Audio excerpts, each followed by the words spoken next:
Republicans right now have full control of government. We all House, know Senate, that the language White of House. that There are benefited no Democrats Republicans putting forward what the legislation. title says. Excuse me. Let me just finish what I'm just saying. Brian Tyler Cohen went on Katie Pavlich's News Nation show and absolutely refused to let her control the narrative. And honestly, it was beautiful to watch.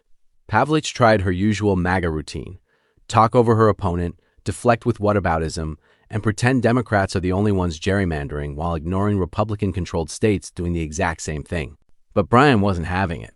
He pointed out that every single Republican voted against the 2021 Freedom to Vote Act, which would have banned partisan gerrymandering nationwide, and that Republicans currently control the House, Senate, and White House, yet they've introduced zero legislation to fix the problem. Pavlich, true to form, pivoted to Democrats are racist and they're counting illegal aliens, completely ignoring the fact that the Voting Rights Act was created precisely to stop the kind of racial vote dilution she was defending. The host, Chris on Culture, calls her out as a nasty MAGA propagandist who uses the Pee Wee Herman defense. I know you are, but what am I? Instead of engaging with facts. And Pavlich started her segment by platforming Trump's disgusting debunked lie about Ilhan Omar marrying her brother, proving exactly what kind of journalist she really is. Joining us now is Brian Tyler Cohen, progressive YouTuber. Brian, great to see you. Thanks so much for joining us. So can you just explain to me how Democrats who are just calling to change Virginia's map are selectively being outraged about the Supreme Court ruling? This Supreme Court ruling is basically rolling back the Voting Rights Act of 1965. And I think the fact that you can see Democrats applaud what happened in Virginia does not negate the outrage, the virtuous outrage over what happened at the Supreme Court. When Democrats are applauding what happened in Virginia, it is in response to a cycle that was started off, that was sparked off by Donald Trump deciding that he was owed 5 seats, entitled to 5 seats in Texas, and yet no Republicans had any issue with that. They seem to just decide that if Donald Trump calls for 5 seats in Texas, that there should be no response from Democrats. In fact, I don't remember you saying anything about there being anything wrong with what was happening in Texas. So when Democrats are applauding action, a response in California, in Virginia, that is because Republicans decided to engage in this mid-cycle redistricting and push back against this entitlement that Trump felt in the aftermath of Texas. Well, first of all, in Texas, the redistricting was legal under their system, and it's still proportional. Let me finish, Brian. It was still legal, and it's still proportional to the presidential election results far more than what we've seen by Democrats way before Texas ever decided to do something. The Voting Rights Act. That's irrelevant. That's irrelevant. You don't get to say this is a better. Brian, there's nothing in the Voting Rights Act that says you can draw districts based on race, which is exactly what Democrats have been doing in order to maintain political power in Washington. I want to go back to these maps because you say Texas started it. Well, New England, there are 0 seats for Republican representation on Capitol Hill, despite 40% of voters in New England voting for President Trump in the last presidential election.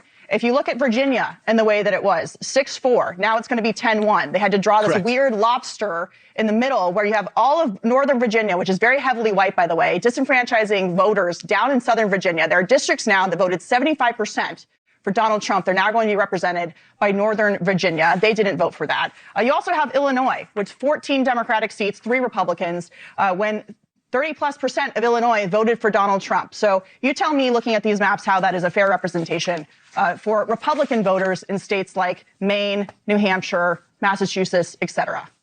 Right, and we can play the same game in South Carolina, in Alabama, in Louisiana, in Georgia, in Florida, in Texas. You conspicuously left all of those out, but that really raises the question here that because gerrymandering is happening everywhere, shouldn't Republicans support a nationwide ban on gerrymandering? And yet, when that was put forward in 2020, yes, the most gerrymandered seats in America are not from Republicans, as we just showed on the maps. Take a look at. Wait, hold on. Let me respond to what you just said. First of all, take a look at Dan Crenshaw's previous district, and then tell me that gerrymandering doesn't exist in these Republican states. But second of all, every single Republican voted against the 2021 Freedom to Vote Act. Every single Democrat voted in favor of it. That would have banned partisan gerrymandering nationwide. Republicans right now have full control of government. We all House, know Senate, that the White language of House. that There are no Republicans putting forward legislation. title says. Excuse me. Let me just finish what I'm just saying. There's no legislation being put forward to ban gerrymandering nationwide. So you can, if you think it's such a scourge that you can point to New England and say that there are no Republican representatives, Republicans have the power right now to fix it, but they don't because they know that they benefit from it. Democrats are the ones who've been doing this. Democrats don't have control of government right now. Republicans do. I want to ask you this.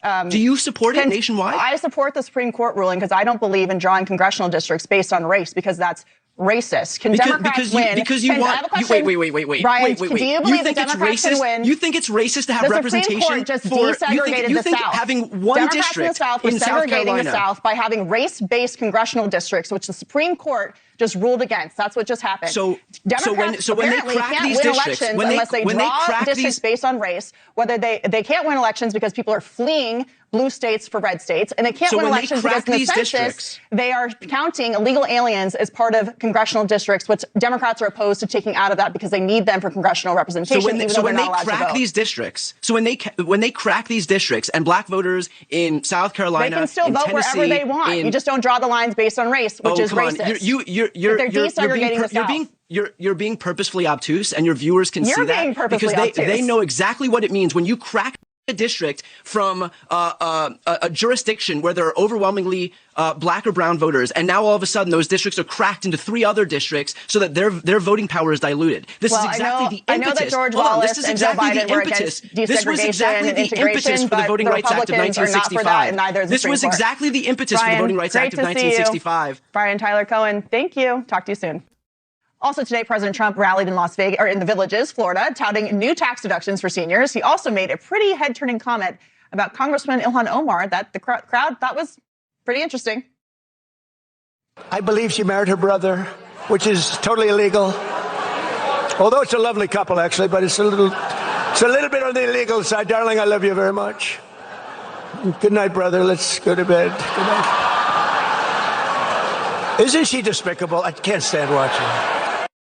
Immigration fraud is indeed illegal, and the president is making jokes about it.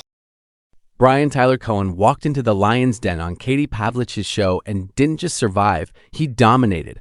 Pavlich tried every trick in the MAGA playbook: talk over your opponent, pivot to whataboutism, play the victim, and pretend Democrats are the only ones gerrymandering while ignoring Republican-controlled states doing the exact same thing.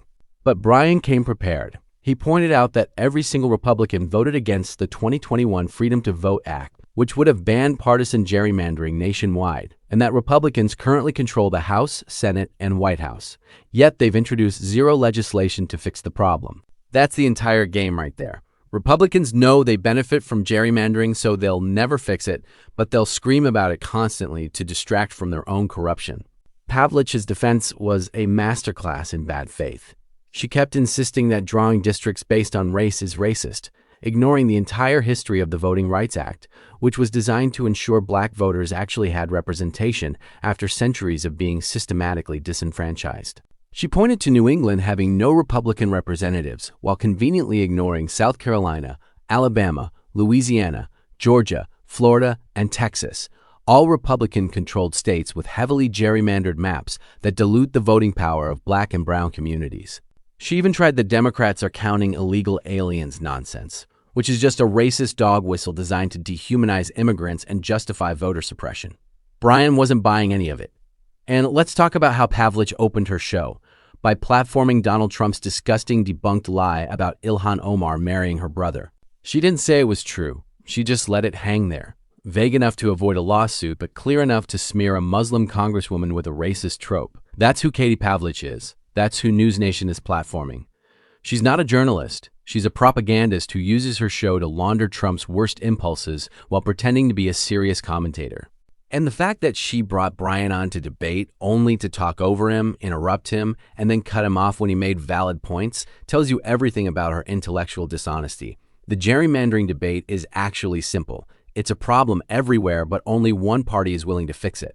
Democrats put forward the Freedom to Vote Act, a nationwide ban on partisan gerrymandering, and every single Republican voted against it. Republicans have full control of government right now and have introduced nothing, because gerrymandering is how they maintain power in a country where their policies are increasingly unpopular. They can't win on the merits, so they rig the system. And when called out, they project. They accuse Democrats of doing exactly what they're doing. And their base eats it up because they've been trained to believe any criticism of Republicans is a lie.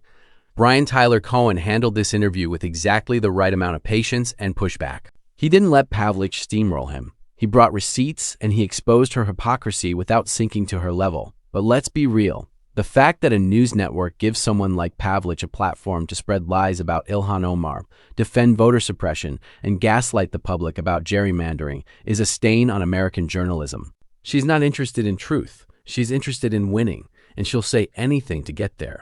We need more people like Brian, willing to go into hostile spaces and tell the truth, not for the sake of both sides, but for the sake of accountability. And we need to stop pretending that outlets like News Nation are anything other than Fox News with a different logo. The game is rigged, but people like Brian are exposing the players. That's how we fight back. Not today, not tomorrow, not ever.